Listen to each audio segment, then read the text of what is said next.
nome é Débora, eu sou estudante de medicina da Universidade Federal do Ceará, campus Sobral. Sou membro da Academia de Medicina Geriátrica e Gerontologia de Sobral, a ANGES, que é um projeto de extensão orientado pelo Dr. Hiroki Shinkai, nosso coordenador. Hoje nós iremos discutir uma questão de 2019 da Unifesp sobre especialidades clínicas, dando um enfoque na geriatria, que é a nossa área de interesse. A nossa questão é a questão 79 da Unifesp de 2019 de especialidades clínicas. O caso clínico fala assim: uma idosa de 89 anos de idade, viúva há 2 meses, mora sozinha. Ela é independente para as atividades de vida diária básicas e tem dependência parcial para as atividades instrumentais. Ela está em tratamento de insuficiência cardíaca diastólica e osteoartrite de joelhos, em uso diário de um diurético tiazídico e paracetamol. A força de preensão palmar dela é de 8 kgf. Qual é o risco mais iminente? Então, tendo em vista todos os dados que a questão nos deu, qual é o risco mais iminente dessa paciente? E a questão nos dá algumas alternativas. Letra A, o risco mais iminente seria úlcera por pressão. Letra B, broncoaspiração. Letra C, incontinência urinária. Letra D, delirium. E letra E, quedas. É um erro muito comum que muitas pessoas cometem quando vê um paciente idoso na questão, é pensar que ele tem fator de risco para desenvolver todas as doenças da alternativa. Mas a questão quer que você diga uma. Não são todas as alternativas que estão corretas. No caso, a nossa quer qual o risco mais iminente para essa paciente. Não é porque o paciente é idoso que ele tem um fator de risco aumentado para desenvolver toda e qualquer doença que apareça nas alternativas. A idade é um fator importante para o desenvolvimento de comorbidades e da existência de multicomorbidades nos pacientes, mas ela não é um fator determinante.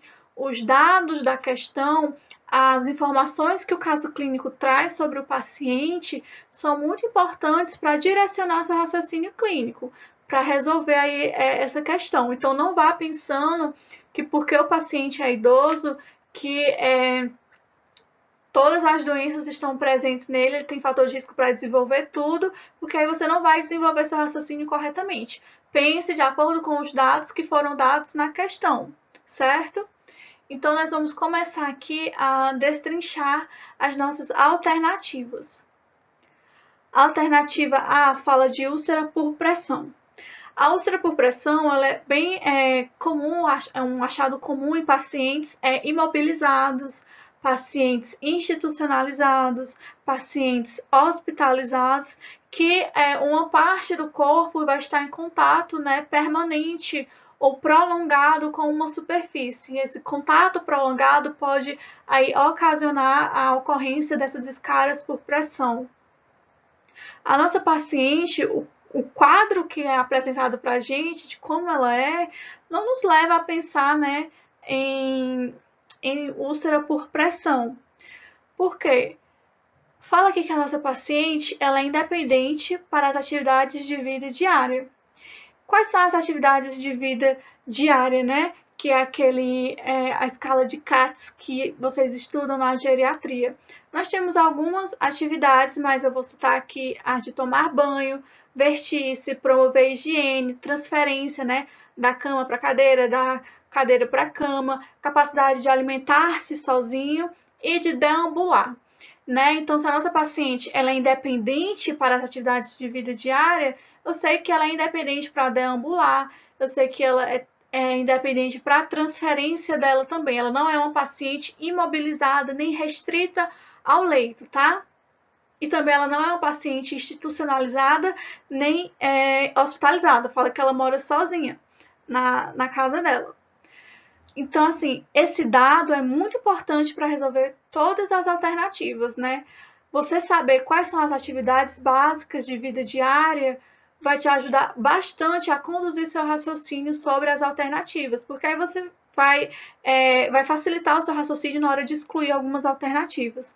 Então, eu excluiria a úlcera por pressão justamente porque a questão não me deu informações suficientes que me fizessem pensar nisso.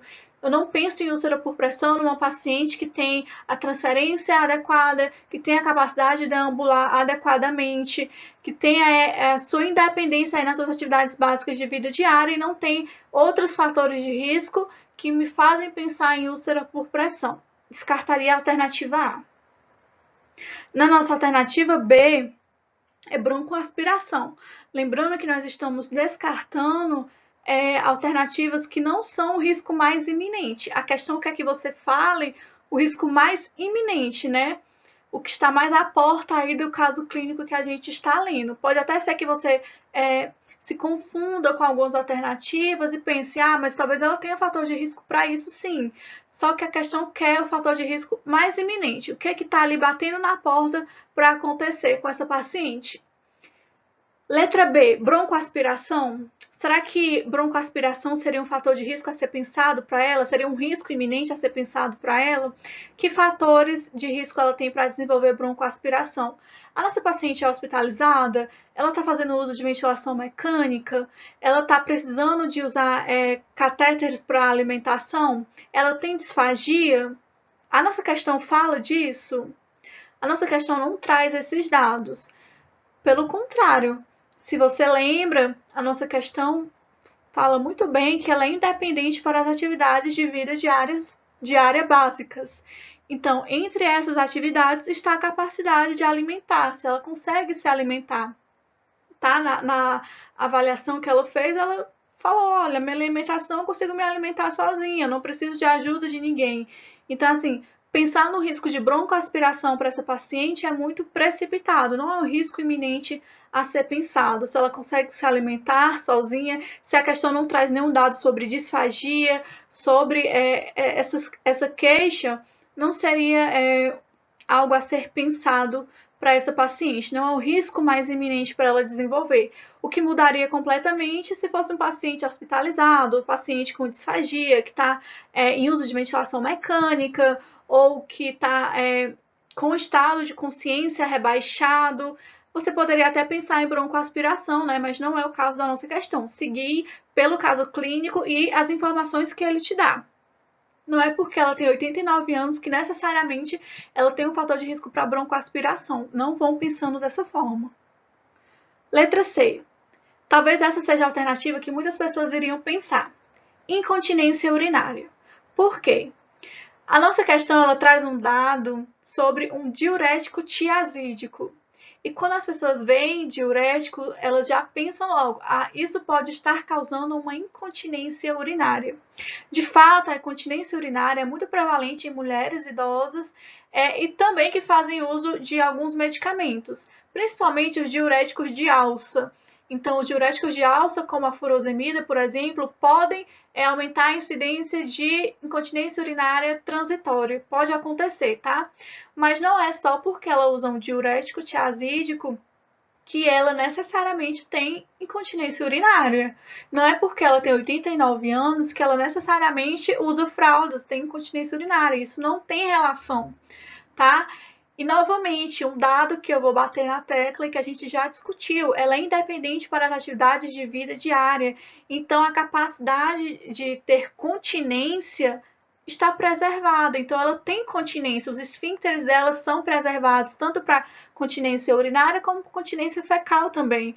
Esse dado que a questão nos dá, ele é muito elucidativo. Ele te dá muitas informações importantes que não estão descritas explicitamente na questão, tá? Se você souber quais são essas atividades básicas de vida diária, seu raciocínio pode mudar para conseguir descartar essas outras alternativas. Então, incontinência urinária, eu não pensaria porque ela tem a continência preservada, como foi dito ali no nosso enunciado, tá? Delirium.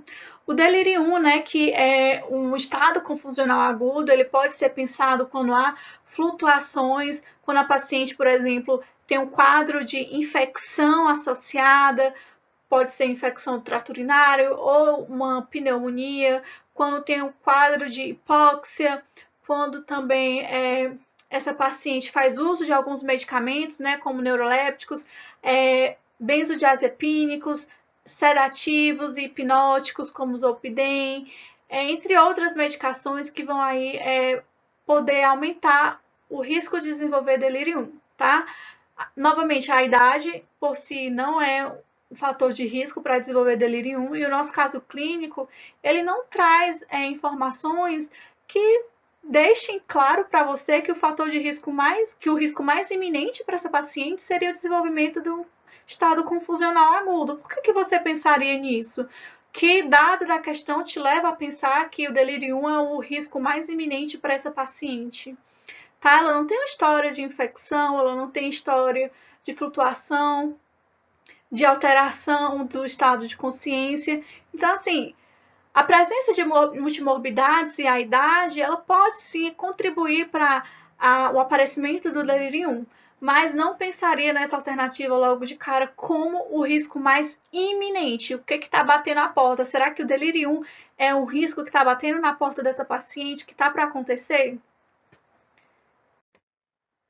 Aqui eu trouxe só para mostrar para vocês a escala de avaliação funcional, atividades básicas de vida diária de CATS, né? Então, como a gente já discutiu nas outras alternativas, banho, vestir-se, higiene pessoal, transferência, continência, alimentação, são coisas que a nossa paciente tem preservada, ela é independente para essas atividades, né?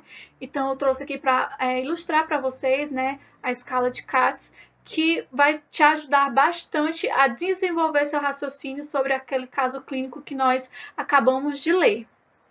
E por fim, né, sobrou a nossa única alternativa e, portanto, a correta, a letra E, que é quedas. O risco mais iminente para esta paciente é quedas.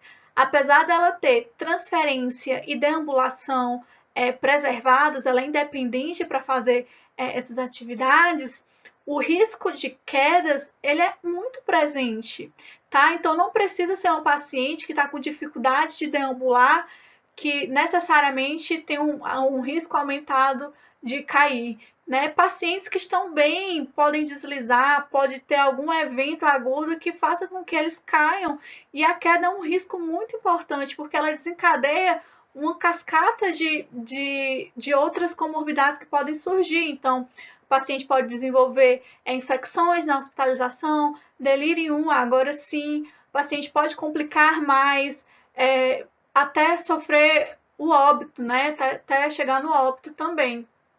As quedas, elas são muito importantes a serem pensadas para a nossa paciente.